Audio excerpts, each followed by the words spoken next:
I'm back from my latest 2 weeks of Indonesia backpacking tour and भाई क्या तो roller coaster trip रहा। Start में ही मेजर एक्सीडेंट हो गया एंड सारी प्लानिंग आइलैंड के पानी में डूब गई। बट हाँ, इन्फॉर्मेशन कलेक्ट करने की कोई कमी नहीं छोड़ी, लाइक ट्रिप कहाँ से स्टार्ट करना है और एंड कैसे करना है, useful apps to travel around, best way to buy a sim card, mistakes जो मैंने की वो आप ना करो एंड काफ़ी कुछ। वीडियो एंड तक देखो, काफ़ी इन्फॉर्मेटिव रहेगा। Just like always first part में 10 डेज़ की आइटिनरी की बात करेंगे एंड नेक्स्ट पार्ट में 7 to 8 डेज़ की आइटिनरी की बात करेंगे। And now rock and role.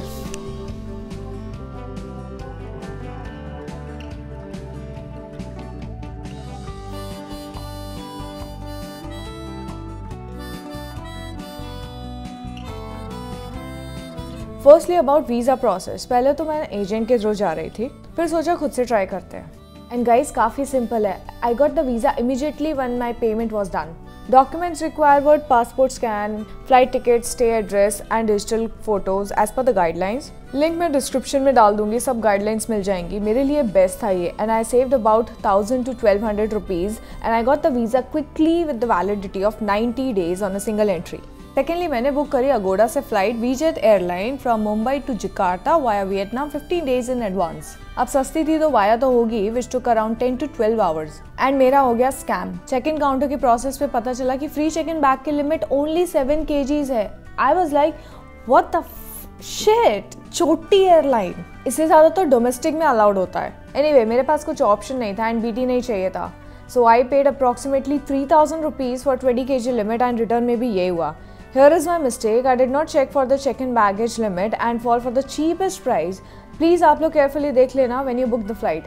Talking about the airline experience, the flight was on time, seat was comfortable with sufficient leg space. Mumbai to Vietnam बड़ा plane था and we reached on time आराम से।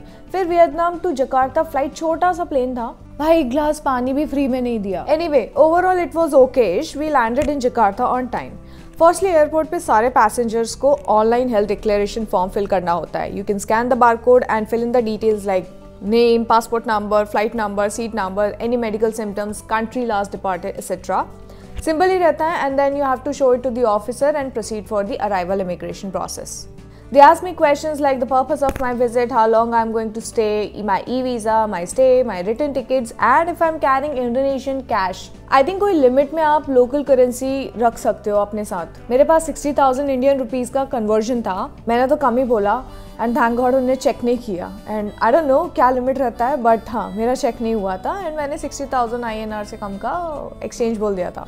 Next about the SIM card. काफ़ी videos में suggestion था कि airport से SIM मत लेना, बहुत एक्सपेंसिव होता है, which I found was very true. I went to Sarinah complex in Jakarta to buy Telkomsel network sim suggested by my hostel. ये बेस्ट है, सब जगह सपोर्ट किया है, in fact in most of the islands. Complex में वहाँ उनका officer था, वीडियो रिकॉर्ड करना अलाउड नहीं था। इंपॉर्टेंट ये है कि जो ये एयरपोर्ट पे पैकेजेस सेल करते हैं वो टूरिस्ट पैकेजेस होते हैं, which are about 4 to 5x of these local packages. Local rate सुन के मैं तो शॉक्ड ही हो गई। Guys I bought a physical sim for ₹60,000 Indonesian रुपया, which came with 28 days 4G internet validity of 25 GB and the SIM card validity period was 3 months. यही package आपको एयरपोर्ट पे 250,000 इंडोनेशियन रुपया में मिलेगा। डिफरेंस देख रहे हो, ऑलमोस्ट 4 गुना। In about half an hour सारा प्रोसेस कंप्लीट हो गया था। डॉक्यूमेंट्स ओनली पासपोर्ट चाहिए था for verification. You can download the app to check the service and I never faced any network issue during the trip, even on the islands far from Bali. I am talking about Gili. चलो proper से start करते हैं day wise itinerary. Day 1 Jakarta में आते ही मैंने first 2 useful apps download किए, Grab and Gojek. Both are ride hailing and food ordering and grocery shopping apps. The best part of these apps is that you can use them without a local number. I compared the price on both the apps to my final destination and booked the Gojek car. Trust me, the process was a butter. I stayed one night in Jakarta, explored the town, the old town at night. मेरे लिए कुछ ज़्यादा कुछ करने को था नहीं. The city is more about history and museum. If you like them, you can spend 2 nights, up to you. Day 2, my bus ticket was booked in Jogjakarta, also known as Jogja amongst local. I used an app called Traveloka to book bus, train tickets and activity tickets. यहाँ problem ये थी कि जब मैंने travel किया था तब Chinese new year चल रहा था एंड सब फुल्ली बुक चल रहा था। ट्रेन चेक किया तो वो भी फुल्ली बुक। लकीली मुझे बस मिल गई थी and I would suggest going for a train and book in advance with the help of your hostel और hotel staff related to your boarding or deboarding station. It's more comfortable. I boarded a bus from Terminal Grogol in Jakarta to Jombor and my bus company was Agramas. I arrived at my terminal 1.5 hours in advance, but 30 to 45 minutes पहले भी आ जाओ तो चलेगा. The condition of the bus was very good, sufficient space for the luggage and from the inside very nice. They gave me a small pillow, blanket and snacks. एक बन था with butter, wafers and a water bottle. Also बस में small toilet था and मैं तो उसी में इम्प्रेस हो गई थी। रात में बस फिर खाने के लिए रुकी थी एंड थैंक गॉड ये कूपन थ्रू नहीं किया मैंने, मुझे जो काउंटर पे मिला था। बेसिकली ये फूड कूपन था एंड इसको देख के मैंने मस्त फ्राइड राइस खाया। लोकल लैंग्वेज में उसको नसी गोरंग बोलते हैं। After 11 hours of bus journey I reach my final destination 1 hour late, Day 3, Yogyakarta, which is located on the island of Central Java and known for its cultural heritage and historical significance. 2 days are sufficient to cover this place, except that you want to cover everything. फिर तो 3 दिन रुक जाओ भाई। मैंने 3 nights stay किया था। Day 1 थोड़ा रिलैक्स किया एंड वर्क किया। Day 2 का प्लान मैंने हॉस्टल से ही किया। कुछ प्लेसेस शॉर्टलिस्ट किए थे to explore by scooter like Prambanan temple, Plaosan temple, पीनसपेंगर। स्कूटर मैंने हॉस्टल से ही ले लिया था 100,000 इंडोनेशियन रुपया में। स्मॉल साइज टू व्हीलर था 80,000 इंडोनेशियन रुपया में, बट वो अवेलेबल नहीं था। आई गॉट रेडी एंड जलती हुई धूप में मैं निकल ली अपनी फर्स्ट डेस्टिनेशन पे, spot 1, Prambanan temple, which is a Hindu temple built around the 9th century. I parked my vehicle and started walking towards the temple entry and I learned that the entry price for foreigners was about 400,000 Indonesian rupiah and for locals it's just 50,000 Indonesian rupiah. With due respect to the temple, I decided not to go inside because इतना पैसा देना for temple visit, that to Hindu temple, not for me.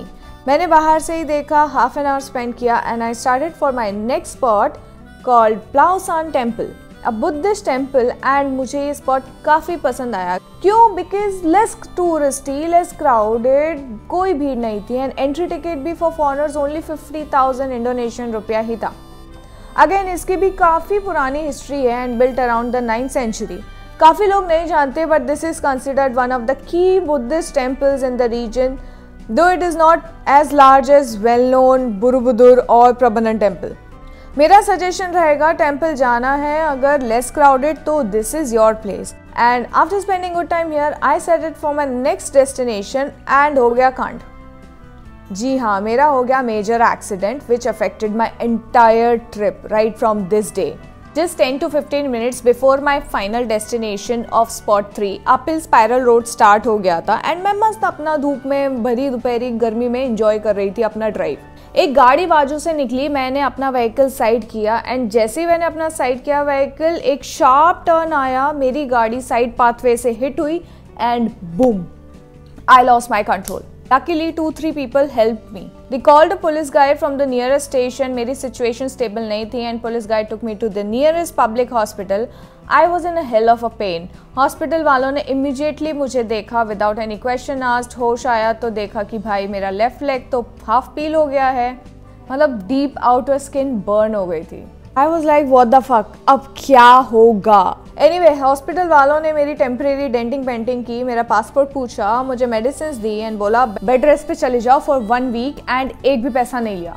इतना लगने के बाद भी मेरी चुल देखो कि मैं अपनी फाइनल डेस्टिनेशन पे गई, which was spot 3, पीनसपेंगर, known for its unique tree house in the forest area and famous for sunrise and sunset, and I think was less crowded.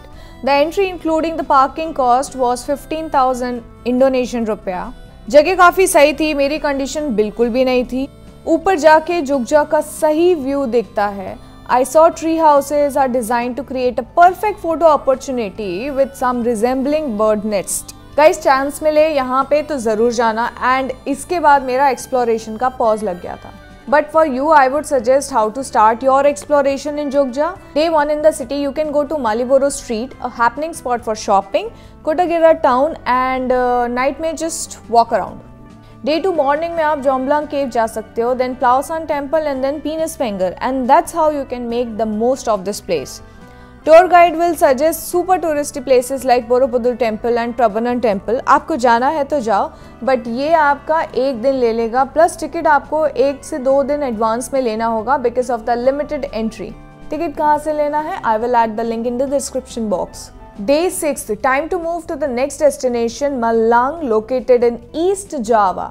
Movement काफ़ी पेनफुल हो गया था, बट एक्सीडेंट के चक्कर में मैंने अपना कैंसिल नहीं किया and I kept moving at risk because मुझे रिग्रेट नहीं चाहिए था। Anyway, I traveled to Malang by train. I booked my tickets from the Traveloka app. The name of the main station of Jogja is called Tugu Station and another station name is Lempungyangan Station. My boarding station was the main station called Tugu to Malang New Station. I reached the Tugu station 1 hour before the departure time and guys, what a clean and clear station. Simple process था, मेरे पास booking app से e-ticket था। I went to the check-in counter, ticket दिखाया, officer ने मुझे बताया train कौन से प्लेटफॉर्म पे आएगी एंड टाइम पे ही थी, अंदर डिस्प्ले भी था टू चेक एवरीथिंग। थोड़ा डाउटफुल था कि 3rd नंबर प्लेटफॉर्म पे मैं कैसे जाऊँ बिकॉज मुझे कोई ब्रिज नहीं दिखा था। I took help from a local guy and he directed me.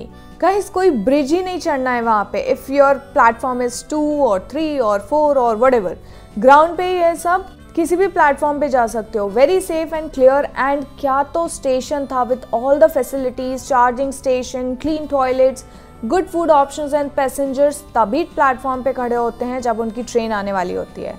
No धक्का मुक्की and I softly boarded the train on time. Luggage के लिए ऊपर ही स्पेस था, काफ़ी सफिशिएंट था, चार्जिंग पॉइंट होता है एंड सीट्स कंफर्टेबल थी एंड टॉयलेट्स क्लीन। ट्रेन में स्मॉल कार्ट आती है फॉर स्नैक्स टू बाय। मैंने हेल्पर से ही पूछ लिया था मेरा स्टेशन कब आएगा।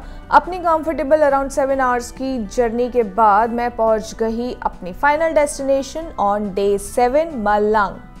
This city is famous for travelers exploring some waterfalls and doing Mount Bromo and Ijan trekking, which are the active volcanic hikes. Accident से पहले मेरा भी प्लान था वाटरफॉल्स कवर करना, माउंट ब्रोमो हाइक पे जाना एंड ईजान ट्रैक पे जाना to see some blue fire. Ijen track को छोड़ के मैंने सब किया। थोड़ा फेस डिसअपॉइंटिंग था मेरे लिए, but I tried my best to do whatever I could do with my broken leg. On your arrival day 1 in the city, you can visit this colorful village or rainbow village, locally known as Kampung Judipan. There was an entry ticket of 10,000 IDR and there are 3 types of colored villages. One is rainbow, which is more colorful, another is orange and another one is blue. Each section has a separate entry ticket of 10,000 and 5,000 Indonesian rupiah.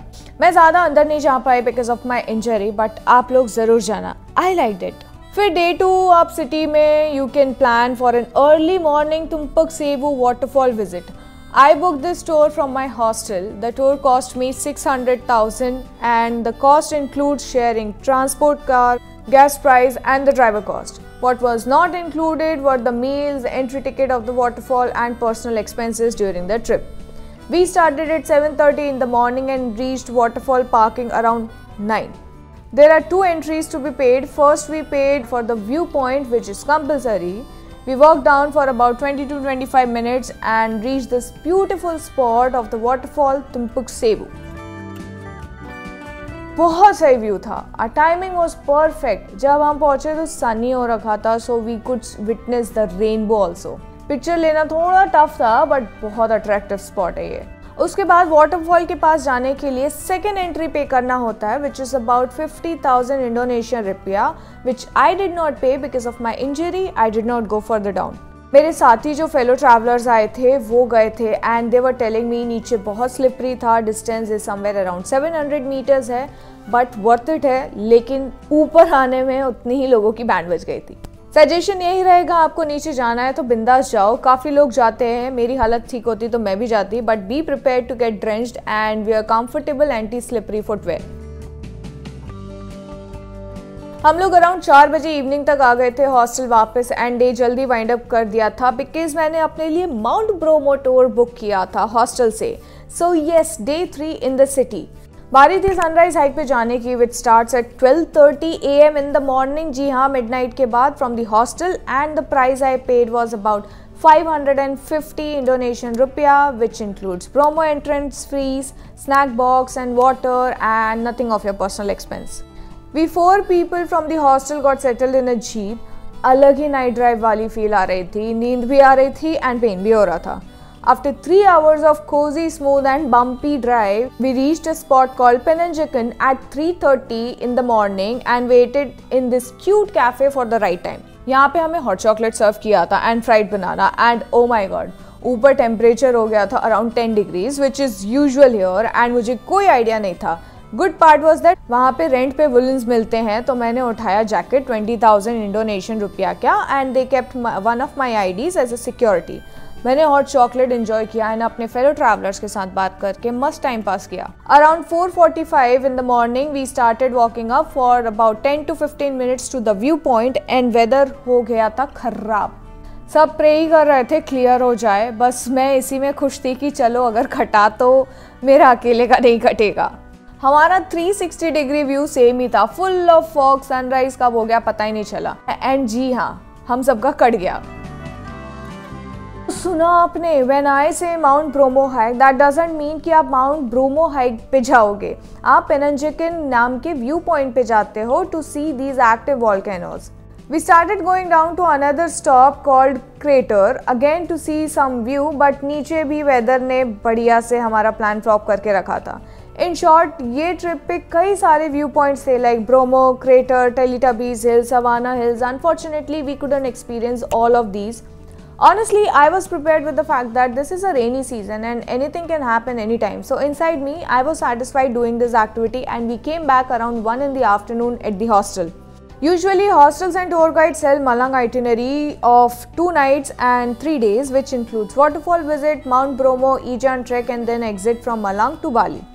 I would not suggest this because I heard from 2-3 people who did this found very hectic. My suggestion would be day 1 you do waterfall visit and day 2 you do Mount Bromo visit, and for Ijan it is advisable to move Banyuwangi from Malang which is about 7 hours of duration and वहाँ पे एक दिन stay करके you leave for Ijan trek with a group from your stay. By the way, blue fire हमेशा नहीं दिखती है and carry some warm clothes if possible. And that is it about the 10 to 12 days of exploring Jakarta, Central Jakarta and East Java. Next 7 to 8 days की itinerary मैं next video में बताऊंगी, which will be loaded with information and with my mistakes. Like what did I do, what all to explore in Bali, Uluwatu, Gili Island, Nusa Penida, Lombok and what's more. Tips यही रहेगी कि ride hailing apps Grab and Gojek download कर लेना. बाकी local apps like Bluebird, Shopee इतने supporting नहीं है. Bargaining अच्छे से करना, ऑलमोस्ट 40 to 50% रेट कम हो जाते हैं व्हेन यू डू शॉपिंग और renting a scooter mainly on personal expense. Use currency converter to keep an eye on your budget.